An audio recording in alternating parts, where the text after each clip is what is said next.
L'essentiel des communications, que ce soit par téléphone ou par Internet, utilise des réseaux de fibre optique. Le but de nos travaux, c'est d'imaginer les solutions de demain pour augmenter la capacité de ces réseaux et ainsi répondre en fait à la demande croissante de débit. Ces réseaux utilisent des fibres optiques comme celle-ci. C'est la lumière qui se propage à l'intérieur qui va porter les informations sur des milliers de kilomètres. Pour la première fois, nous avons pu démontrer expérimentalement dans cette même fibre un nouveau phénomène de propagation dit à paroi de domaine ou domain wall. Alors de quoi s'agit-il ? Imaginez un bonbon emprisonné dans son emballage, torsadé à chaque extrémité. Le bonbon est alors piégé à l'intérieur.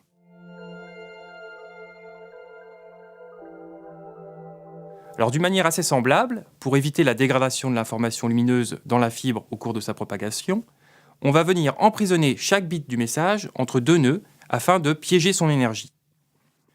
Bien entendu, c'est imagé, mais ce qu'il faut retenir, c'est que cette technique va permettre de propager un message sur de très longues distances avec une incroyable robustesse.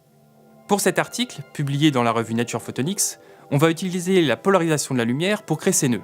En fait, ce qu'on va faire, c'est qu'on va forcer la lumière à tourner dans un sens, puis dans l'autre, de sorte à créer des pincements, comme le nœud du bonbon évoqué précédemment.